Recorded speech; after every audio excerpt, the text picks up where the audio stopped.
Good morning. I'm Bill Gale, co-director of the Urban-Brookings Tax Policy Center. I'd like to welcome you to today's event. We're talking about tax policy after the midterm elections, and we don't mean just in the lame duck. We mean after they all get back in January. I'd like to welcome you, those of you who are here. I'd also like to welcome our online audience. We encourage those of you online and here to use the hashtag Tax Policy 2019, which is very conveniently located up here, if you wish to tweet about the event. If you have inquiries for the moderator of our panel later today, you can also use that hashtag. So we have a lot to talk about. The Democrats have taken over the House. The Tax Cuts and Job Act, the most sweeping tax overhaul in 30 years, is less than a year old. It's be an understatement to say there's confusion about how the tax will work, especially the international rules and the pass-through rules. There are issues regarding the temporary features of the bill and the normal run-of-the-mill tax expenditures. A government shutdown may be in the works, and our old friend, the debt ceiling, may rear its ugly head again in the next few months. And of course, that's all the good news. The bad news is that the long-term fiscal picture continues to loom over all of this discussion and should and maybe will affect legislative outcomes. So we'll talk about all of this today. Now, I know what you're thinking. You're thinking, how can they possibly be so sharp that they can talk about TCJA and all of its implications in just a couple of hours? And our answer is, if the Congress can do it, we can do it too.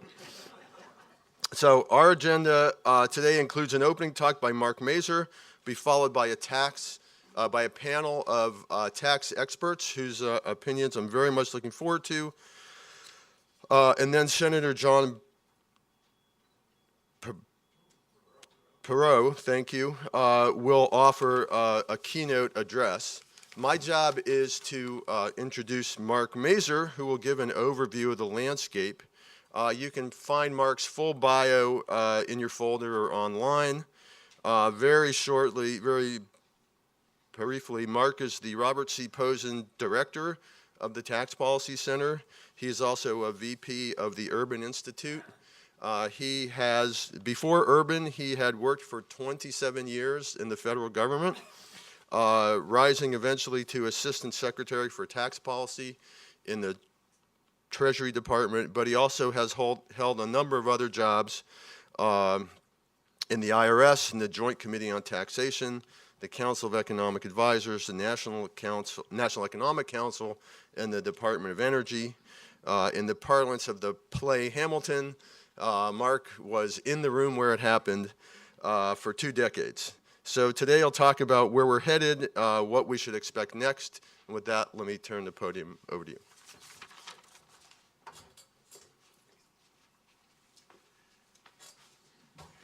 Great, thank you very much, Bill, for the kind introduction. Good morning, everybody. I'm really happy to be here with you all today to kick off today's event on the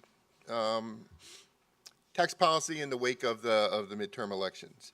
I think today's event's a good example of a timely discussion of important policy matters that the Tax Policy Center specializes in. And so I'm glad to share my thoughts based on my experience, observations, discussions about the trajectory of government policy with special emphasis on tax policy implications. I wish I had a good follow-up on the Hamilton riff there, but unfortunately not able to do that.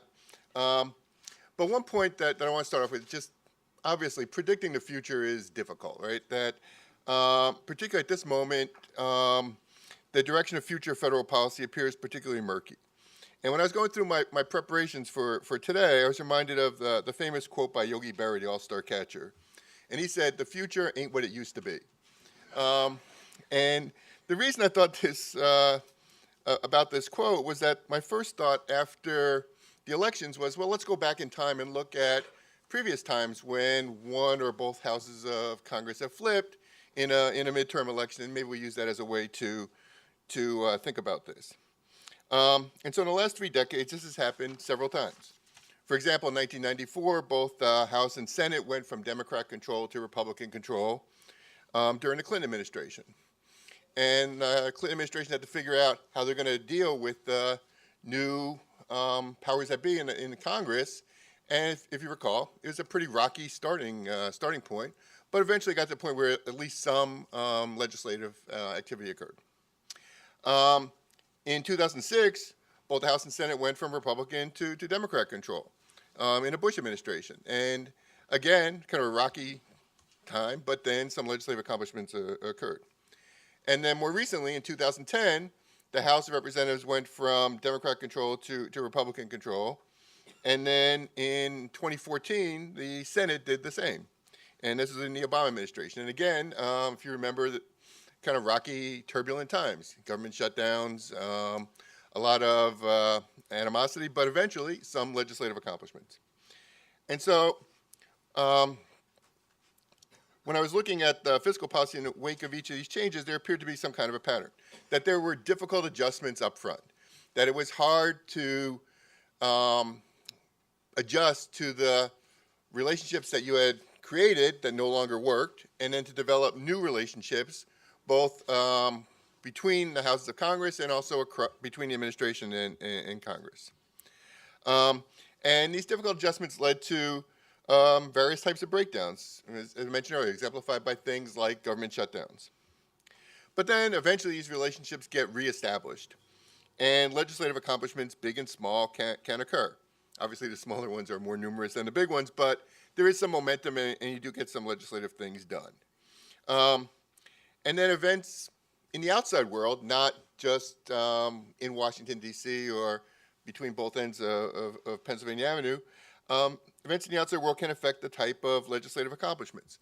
So, for instance, in 2007, 2008, Congress enacted several tax policies that were intended to stimulate the flagging economy. At the time, I don't think people quite grasped the depths of the Great Recession that was underway, but they began to take steps to address the economy.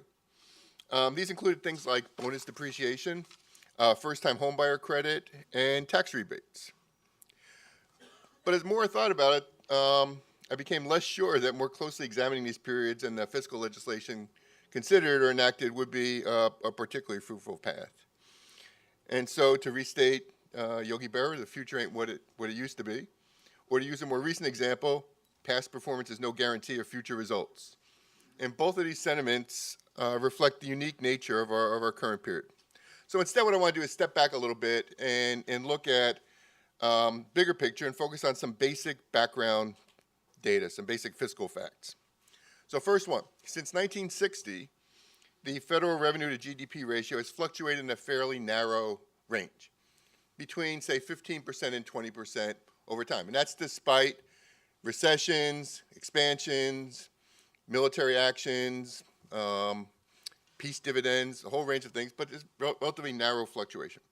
Federal expenditures have also fluctuated in a fairly narrow range, though a little bit higher, so 16 to 24%. But that's one thing you just want to keep in mind, that there's this fairly narrow set of fluctuations. Second fact, the last time the federal budget was balanced was the late 1990s, early 2000s. At that time, federal revenues were 19 to 20% of GDP. If you kind of fast forward to now and you look at demographic trends, demands for public services, they're higher now than they were in the late 1990s. We have older population, fewer people entering the labor force, more demands for goods and services. If you think about balancing the federal budget, you'd probably start with a baseline of saying we probably need somewhere around 19 to 20% of GDP in terms of revenues to balance the federal budget. But if we look at where we are today, right now federal revenues are around 16 to 17% of GDP, and they're projected to tick down slightly. Federal expenditures are about 21% of GDP and predicted to increase slightly over the medium and longer term. So the federal budget deficit is headed toward $1 trillion a year in the short term, with no obvious way of getting off of that path short of major legislation. Now, $1 trillion deficits used to be perceived as very scary and a significant sign of fiscal imprudence. But what happens when that becomes the norm? when people are looking at a $1 trillion a year budget deficit? Do folks get whipped up and into action and start to do something about it? Or is there just a collective yawn? And it's like, okay, well, we've passed that point. We'll deal with that at some point later. And that deal with it at some point later tendency is probably where most of America is. This does not seem to be something that has galvanized attention. If you look at lots of people who've been advocating for doing something with federal deficits and debt for a long time, their level of influence over policy has been reduced in recent years. But this could all change if there's a fiscal shock to the system, and if that occurs, things could change dramatically. One more basic fact: when viewed internationally, the U.S. is a relatively low-tax, low public service country. If we look at the OECD data, 35 countries there, the U.S. ranks 30th or 31st in terms of revenues to GDP for all levels of government.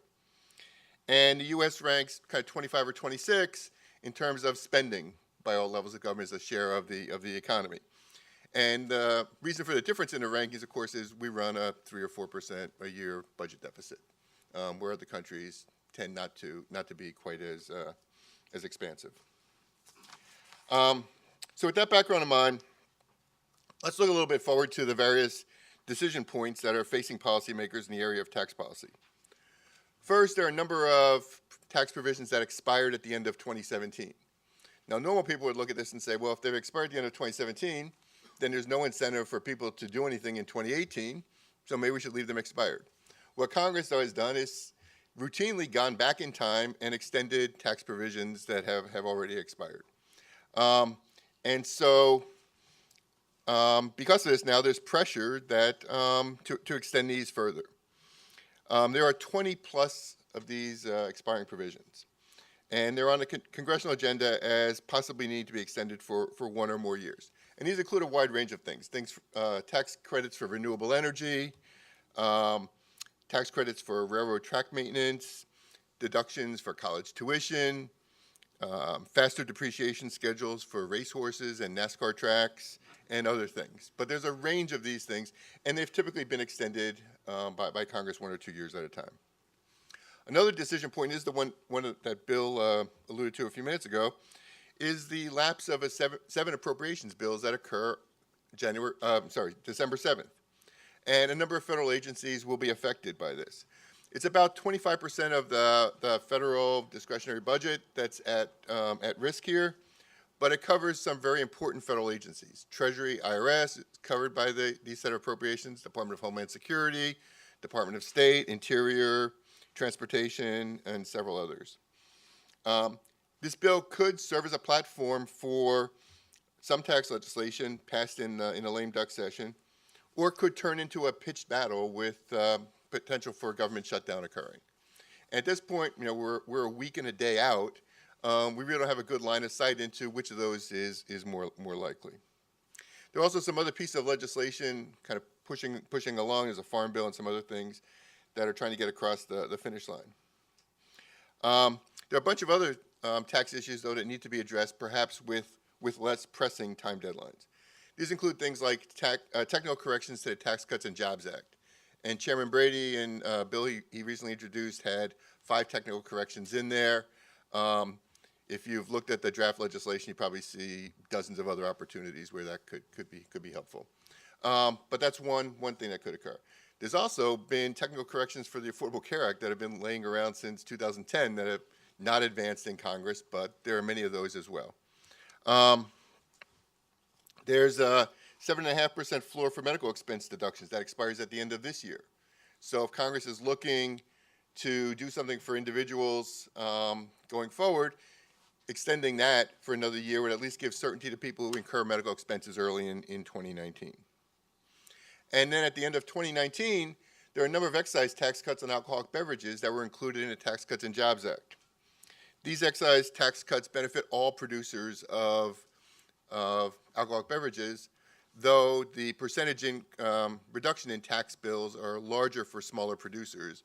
And that allowed Congress to call this the Craft Beverage Modernization Act. Even though Anheuser-Busch gets a tax cut, the smaller guys get a larger tax cut.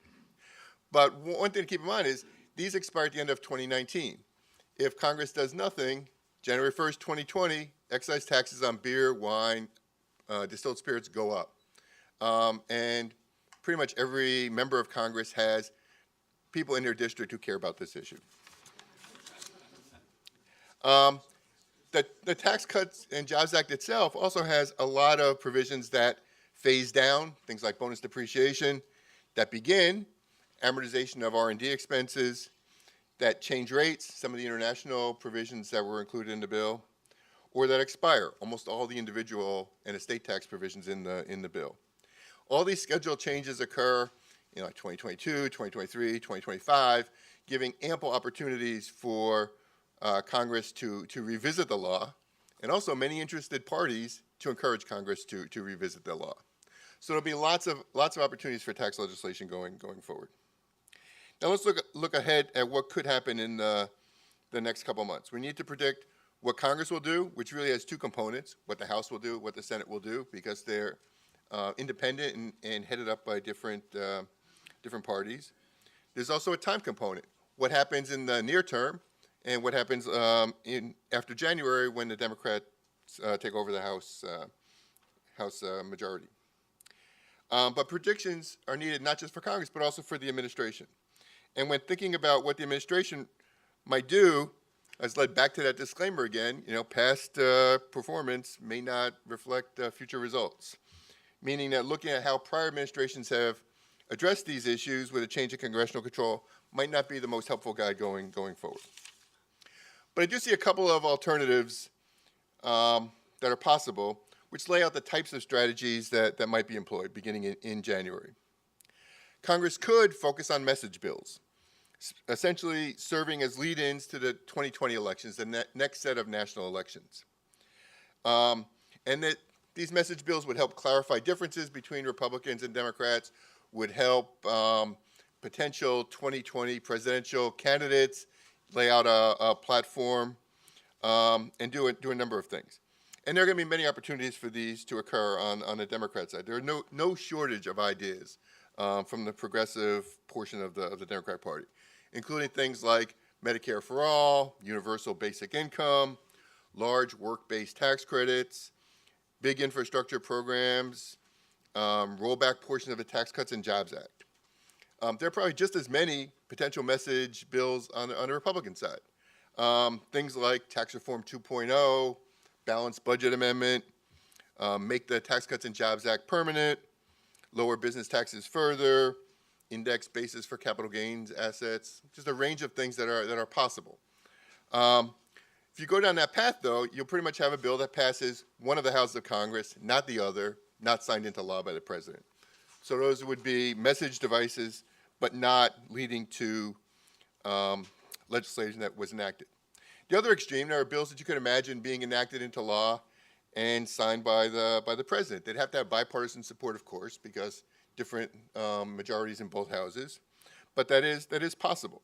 In the tax policy space, you could see some of the expiring provisions being extended. There's bipartisan support to do that. You could also see the Craft Beverage Modernization Act being extended, bipartisan support for that. There are IRS reforms that were introduced in the House on a bipartisan basis. You could see some support for that.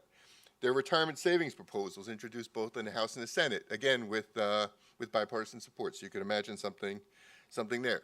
And you could even imagine increased funding for the IRS, something that the Republican Congress has been unwilling to do, but faced with the implementation of the Tax Cuts and Jobs Act going forward, seems like something that they would be more interested in seeing happen to ensure success of the law. And in other policy areas, there are things that you could imagine too, outside of tax. You could imagine a modest infrastructure bill, maybe $50 or $100 billion bill that would focus on areas of key importance, maybe ports, maybe airports. You could imagine something that would be aimed at reducing the opioid crisis or dealing with rising prices of prescription drugs. You can imagine criminal justice reform. There's a bipartisan effort afoot to do stuff to reduce the harshness of some sentences. You can imagine the fiscal 2020 appropriation bills going forward, at least a subset of them. And you can even imagine something like a modest increase in the minimum wage. And this is something that I heard Joe Lockhart talk about, where last time the minimum wage was increased, Speaker Pelosi, President Bush. That was more than a decade that people have gone without a minimum wage increase or a raise for millions of Americans. But at this point, it's unclear which of these aspects is more likely.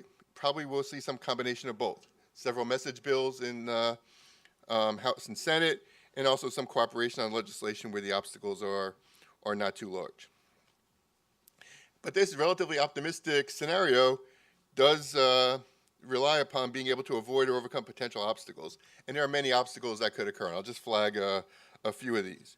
One, Democrats in the House of Representatives have indicated that they want to ramp up oversight of the administration. And this probably a needed balance of power between the two branches of government, probably effective use of the congressional power over the purse, but there's always a risk of overreach in this situation. If you do have overreach, you'll have less time, energy, staff resources to put on the legislating front, to say nothing of any damage in relationships that could occur as a result.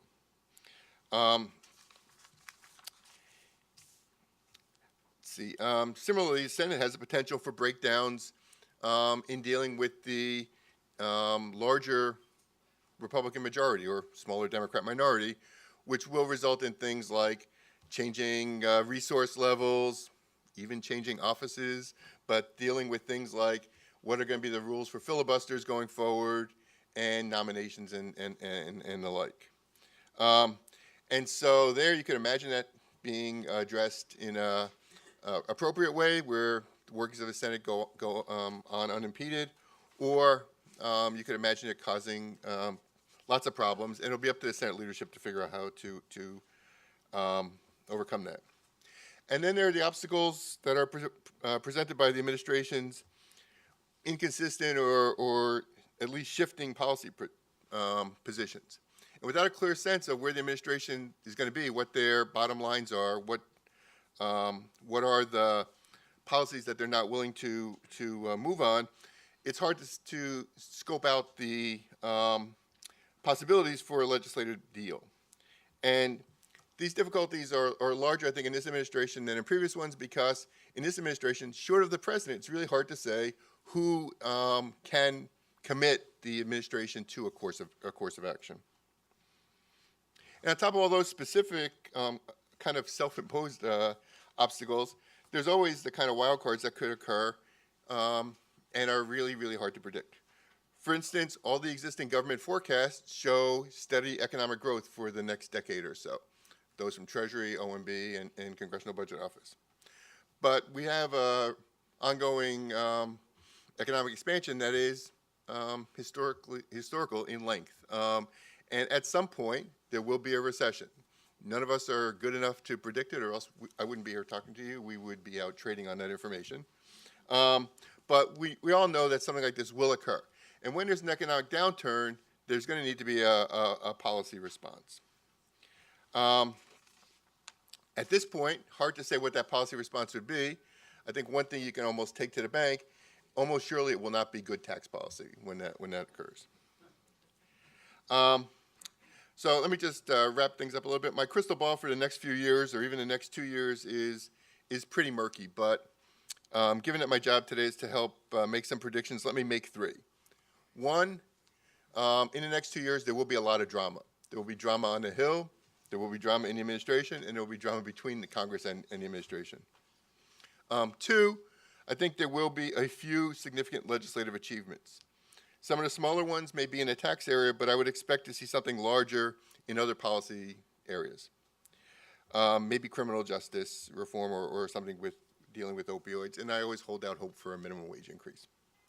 And third prediction is there will be at least one big thing that none of us will foresee that will happen. And I expect all these things will play out in real time.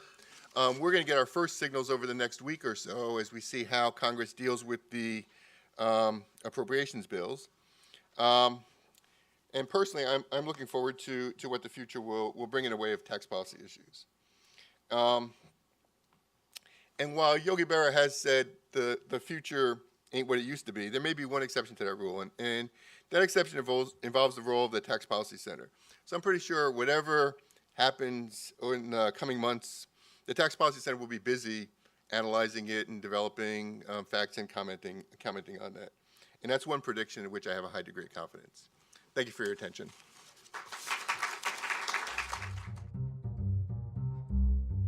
Thanks for watching. Be sure to like and subscribe for more videos from Brookings.